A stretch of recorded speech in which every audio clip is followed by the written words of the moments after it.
Bonjour à tous et toutes. Merci de nous retrouver sur les plateformes du groupe Fréquence Média, notamment la page Facebook et la chaîne YouTube de Film FM, Film 24. Évidemment, dans le cadre d'un partenariat fructif entre le groupe Fréquence Média et la CGNT, qui est la chaîne française en Chine. Donc, nous commençons une sorte de duplex d'émission pour un peu, si vous voulez, évoquer les relations entre la Guinée et la Chine dans le domaine du commerce, le domaine politique et un peu de tout, puisque vous le savez déjà, nous avons une émission ici dans nos grilles qui s'appelle Nord-Sud, qui reçoit souvent les ambassadeurs pour un peu faire l'état de la collaboration bilatérale, diplomatique entre la Guinée et d'autres pays. Et donc cette émission s'inscrit effectivement dans ce couloir-là, mais qui devient une sorte de créneau spécial entre deux médias, deux grands médias, donc Fréquence Média et la CGNT du côté de la Chine. Donc, je suis avec notre consoeur journaliste depuis la Chine, Madame Chan Chahui. Bonjour, bonsoir, Madame. Bonjour et bonsoir, bonjour pour vous et bonsoir pour moi. Voilà, c'est un plaisir de discuter avec vous, un plaisir d'avoir cette collaboration entre confrères, entre médias de Guinée et médias de la Chine. Et d'ores et déjà, quel est votre regard déjà sur ce partenariat, n'est-ce pas, entre nos deux médias qui va se perdurer dans le temps, qui va perdurer dans le temps, j'allais dire. Merci pour votre question. Je pense que ça peut être quelque chose de très fructueux entre les deux et ça peut être très intéressant pour l'avenir et aussi pour l'intérêt des deux pays puisque la Guinée a besoin de la Chine et aussi la Chine a besoin de la Guinée, tant ces deux côtés, à la fois, nous pouvons se donner rendez-vous une fois par semaine pour faire l'actualité de Guinée en lien avec la Chine et aussi l'actualité de Guinée en Chine. Donc pour que les deux peuples puissent mieux se comprendre l'un et l'autre et surtout de faire le point sur l'actualité chinoise. Dans ce cas-là, ça va être très fructueux à la fois pour nous deux et aussi pour les personnes qui nous écoutent, de comprendre mieux la Chine et aussi bien sûr de comprendre mieux la Guinée en même temps. Voilà. En tout cas, nous, on est disposés et prêts à ces échanges-là. D'ores et déjà, comme je l'ai dit tantôt, nous avons une émission qui est dédiée justement à la diplomatie. Et pour donc commencer, on va dire ce premier numéro, l'idée donc c'est déjà de partir de la base de l'état des échanges entre la Guinée et la Chine sur le domaine du commerce, mais aussi des mines. Je sais pas, voilà, je vous laisse la main là-dessus. En effet, en ce moment, en Chine, et la Guinée, il y a beaucoup d'échanges qui sont en cours ou, qui vont reprendre. Donc, par exemple, si on rappelle, vraiment une actualité, c'est-à-dire le 13 janvier, il y a une délégation de Guinée, qui était à Shanghai pour une visite d'affaires d'une semaine, au China Baowu Iron and Steel Group, donc un groupe pour le fer, et Baowu, qui est donc, un groupe, affilié à l'État chinois. Et en effet, ce sera peut-être un groupe qui vont bientôt rejoindre la coopération du projet Simandou. Et donc, en effet, nous savons très bien que la Guinée, c'est un pays qui est très riche en tout ce qui est les ressources minérales et aussi c'est un pays avec d'importantes ressources minérales dans le monde. Par exemple, on peut nommer les ressources principales comme la bauxite et puis le minerai de fer et aussi l'or, les diamants, le cobalt, le cuivre, aussi bien d'autres métaux précieux qui sont aujourd'hui les principaux métaux précieux pour la Guinée. En effet, l'industrie minière est aussi une véritable industrie pilier en Guinée. Avec aujourd'hui l'agriculture et l'énergie, elle est aujourd'hui devenue une zone de développement prioritaire pour le gouvernement guinéen. Donc en effet, nous pouvons voir que par rapport aux réserves qui sont en Guinée, eh bien les ressources minérales de Guinée n'ont pas été bien développées en ce moment puisque les entreprises chinoises, on a vu également, qui ont participé activement à l'investissement et aussi à la construction d'importants projets en Guinée et sont également très préoccupées en ce moment par l'avancement du projet de minerai de fer de Simandou, qui cherche en ce moment activement des opportunités de coopération, et cette fois-ci peut-être avec la Chine. Le 22 décembre 2022, il y a 2 mois, il y a China Baowu au China Baowu Iron and Steel Group à rejoindre, peut-être avec Simfer, aussi avec le gouvernement guinéen, peut-être à signer conjointement un contrat à Conakry, qui est la capitale de la Guinée, cette feuille de conditions de projet d'infrastructure de Simandou.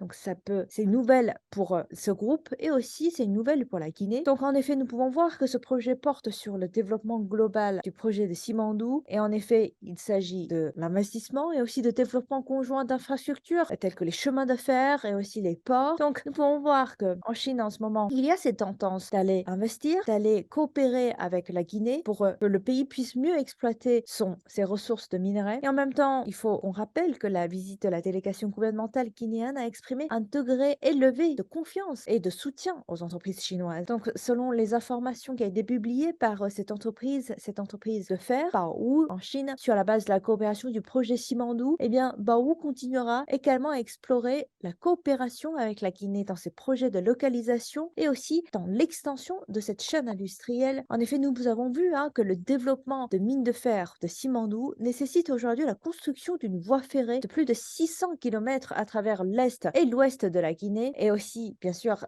il s'agit d'un investissement et aussi des constructions dans l'infrastructure. Donc, en effet, quand on parle de l'infrastructure, l'importance, c'est de construire des routes qui relient, par exemple, le côté est et le côté ouest de la Guinée pour faciliter les transports, faciliter aussi des échanges avec pays étrangers, mieux favoriser l'exportation. Et en même temps, il y a aussi les infrastructures telles que les ports le long de la côte ouest de la Guinée qui sont aujourd'hui très importants aussi dans le développement stratégique de la Guinée, dans son économie, surtout dans l'exportation.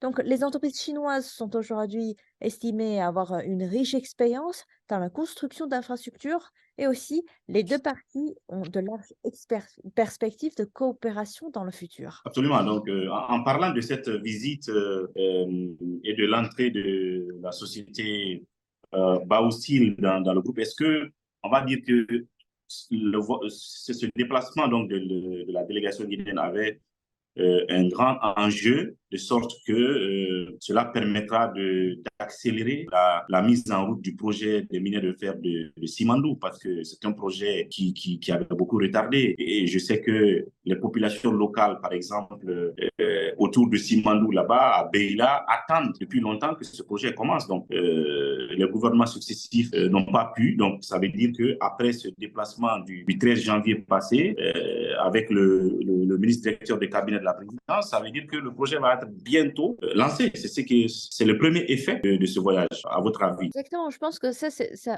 démontre cette volonté de la part de la Guinée, aussi cette volonté de la part de la Chine de continuer à creuser plus ce projet pour qu'il y ait une continuité depuis déjà quelques années, pour qu'il y ait une débouchée à cette coopération qui date déjà depuis, comme vous avez dit, comme vous avez indiqué, qui est là déjà depuis quelque temps. Donc la Guinée, encore une fois, la Guinée est aussi le premier pays d'Afrique subsaharienne à avoir établi les relations diplomatiques avec la Chine. Donc quand on voit aujourd'hui où en est Oui, la Chine, depuis le 4 octobre 1959, il faut le rappeler. Donc, c'est une coopération séculaire très ancienne. Voilà. donc là, ce genre de coopération, il y a non seulement ces coopérations dans la confiance politique, mais aussi la confiance dans les coopérations économiques et commerciales. Par exemple, si on regarde ce qui s'est passé en 2021, le volume des échanges bilatéraux entre la Chine et la Guinée a été d'environ 5 milliards de dollars, soit une augmentation de environ 14% en glissement annuel entre les deux pays. Et aussi, parmi cette croissance, parmi ces coopérations entre la Chine et la Guinée, on peut voir que les exportations de la Chine se sont élevées à environ 2 milliards de dollars, soit une augmentation de 12% en glissement annuel. Et aussi les importations, à peu près 3 milliards de dollars, soit aussi une augmentation d'environ 15% en glissement annuel. Donc nous avons vu qu'en Chine, en effet, nous avons aussi besoin de la Guinée et la Guinée aussi a besoin d'importer des produits de la Chine et bien sûr la Chine, la vice-versa, d'importer Notamment les produits manufacturiers. surtout les produits Oui, manufacturiers. parce qu'on a un nombre important de commerçants, d'entrepreneurs qui viennent en Chine pour acheter des produits manufacturiers dont le marché guinéen a besoin, et donc ils viennent les écouler ici en Guinée. D'ailleurs, de passage, il faut dire que je ne sais pas quelle analyse vous pouvez porter sur l'effet de la Covid, sur le flux donc de ces importations des produits manufacturiers de la Chine en Guinée, parce qu'on sait que la période de la Covid a un peu stoppé, n'est-ce pas, ce mouvement, ce flux-là. Est-ce que cela s'est ressenti à un moment donné? Et est-ce qu'on peut dire que c'est parti à la relance? C'est depuis que la Covid a un peu baissé en intensité en Chine. Non, alors déjà, la bonne nouvelle, c'est que les politiques ont été assouplies largement en Chine en ce moment sur la Covid-19. Donc, en effet, si on revient pendant les 3 ans derniers avec l'impact de la Covid-19, non seulement la maladie a impacté l'économie en Afrique, non seulement la maladie a impacté sur le coût des produits, c'est-à-dire aujourd'hui pour faire venir des produits de Chine, pour faire venir des produits manufacturiers, comme vous avez indiqué tout à l'heure dans votre intervention, que c'est devenu plus cher. Parce qu'en effet, le transport coûte plus cher, les main-d'œuvre coûtent plus cher, les communications coûtent plus cher et tout est devenu plus compliqué avec la Covid-19. Aujourd'hui, la situation s'améliore, la situation est en train de devenir de plus en plus souple. Et donc, ce qui veut dire que peut-être les coûts de transport et les coûts d'exportation et d'importation vont également beaucoup baisser. Ça veut dire qu'en même temps, de l'autre côté, nous avons bien vu que depuis l'année 2013, le gouvernement guinéen a mis en place une série de nouvelles politiques minières pour en effet encourager les investisseurs à investir et aussi à promouvoir la valeur ajoutée des produits. Et aussi, l'industrie minière a également entraîné aussi les infrastructures de la Guinée, telles que les chemins de fer, les autoroutes, les aéroports, les ports et aussi les logements, de créer un meilleur environnement, en effet, d'investissement pour la Guinée, pour en effet attirer les investisseurs. Donc, bien sûr, il faut voir l'environnement de commerce, il faut voir l'environnement d'infrastructure pour qu'on puisse investir sur place.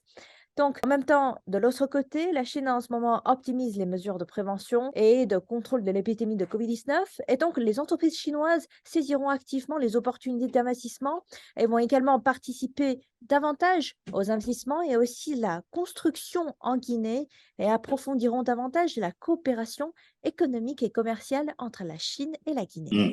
Et puis, j'ai fait quelques recherches à la va-vite.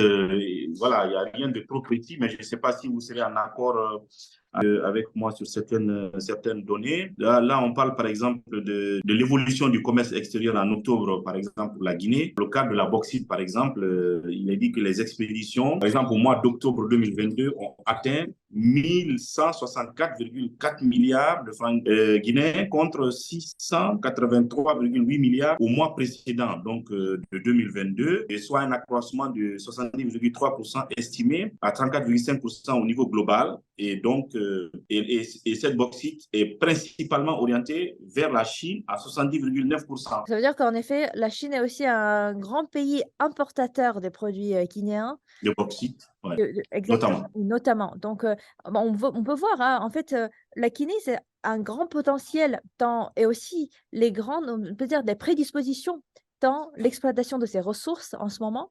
Donc, dans ce cas-là, on peut très bien dire, en effet, il y a tous des potentiels de coopération entre les 2 pays et donc il y a beaucoup de choses à venir et beaucoup de choses à voir entre, ce qui va venir justement avec l'assouplissement de la Covid-19 en Chine, avec, plus d'échanges entre les 2 pays, plus d'échanges commerciaux, économiques, plus d'échanges d'investissement. Donc, nous allons bien sûr suivre de près l'avancement de ce projet d'investissement et j'espère pouvoir revenir à vous très bientôt pour qu'on puisse faire aussi un point sur l'avancement de ce projet-là et aussi de voir s'il y a peut-être d'autres choses à découvrir ensemble.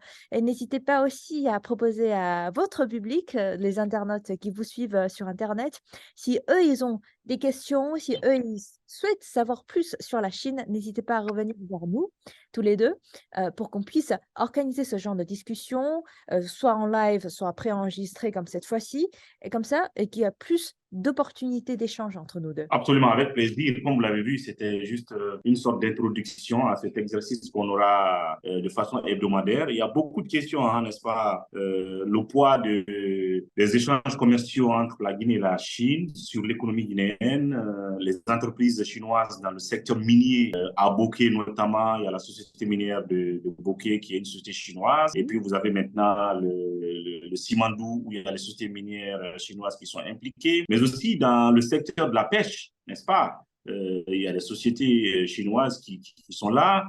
Dans le domaine de la construction, donc des routes, il y a beaucoup de sociétés chinoises qui sont là. Et voilà, donc il y a une hyper présence donc, des sociétés chinoises en Guinée. Et forcément, il y a des angles à développer, création d'emplois et tout le reste. On en parlera certainement la prochaine fois. Donc, si vous avez un petit mot pour conclure avant qu'on C'est que termine. je suis impatiente pour l'enregistrement d'une prochaine fois et nous allons bien sûr faire le point un par un, plus en détail pour découvrir ensemble les champs de potentiel surtout pour la Guinée dans le futur en coopération avec la Chine et surtout pour ceux qui s'intéressent à s'affairer avec la Chine, à faire plus de business avec la Chine? Quelles sont les opportunités? Quels sont les investissements en ce moment qui existent entre les 2 pays?